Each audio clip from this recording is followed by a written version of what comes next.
Welcome back to the deep dive. Today we're getting into something uh, truly distinctive, I think, a really thought-provoking piece of work. Yes, we're looking at Osho's From Sex to Superconsciousness, or in Hindi, Sambhog Se Samadhi. Right.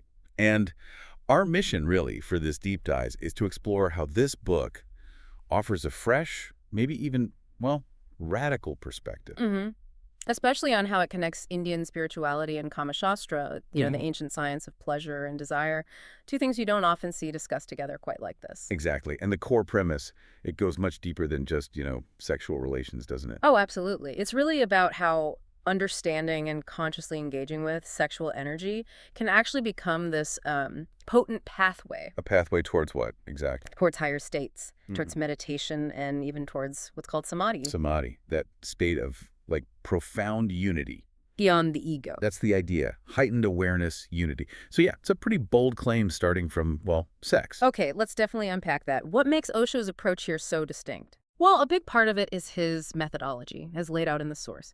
He uses incredibly clear language, simple, direct. Fearless, you think? Yes, fearless is a good word for it. He really strips away academic talk, speaks very directly. It can be provocative, sure, but it makes these complex spiritual ideas feel surprisingly accessible. Right, it cuts through the usual sort of obscurity sometimes found in these topics. Exactly. And this fearlessness lets him tackle desire, head on. And what's his take on desire? Because often it's seen as something to be suppressed in spiritual paths. Right, and he advises against that, but he also advises against just, overindulgence, falling into excess. So neither extreme. Precisely. His advice is experience it consciously. Observe the energy of desire, how it moves, its ebb and flow, but without judgment, without attachment.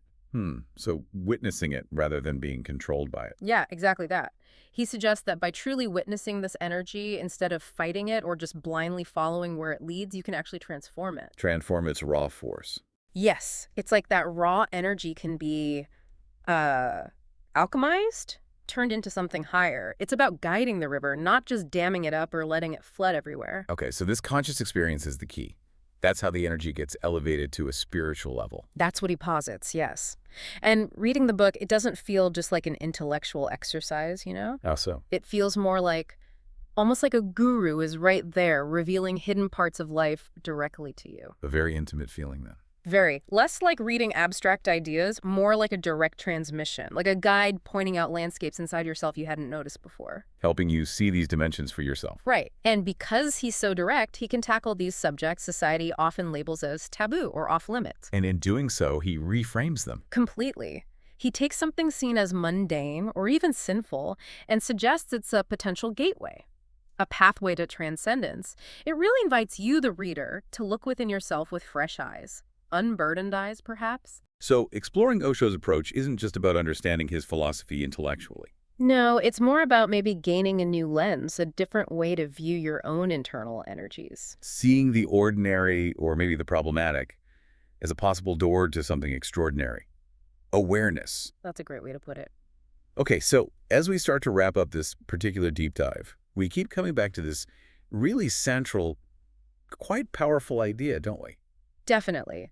That Osho's work fundamentally asks us to reevaluate, to rethink how we see and interact with energies we often push away or label as taboo, or just, mundane. And the core takeaway seems to be this transformative potential, the power that comes from conscious engagement. Yes, leading towards spiritual growth, sometimes from the most unexpected starting points like desire itself. Right. And if we zoom out a bit, connect this to the bigger picture of life, it does raise a rather intriguing question, I think. Which is?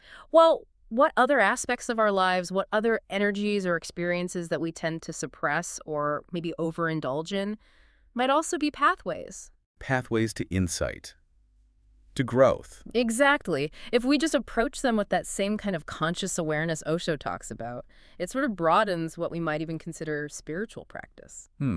That's a fascinating point. And maybe a final thought for you, listening, to ponder on your own. Go on. How might challenging accepted views, the way Osho does so fearlessly, open up new avenues for your own internal exploration, for a deeper personal understanding? Yeah. What hidden dimensions might you discover? Just by looking within, looking with that clear, unburdened perspective he encourages. Something to think about.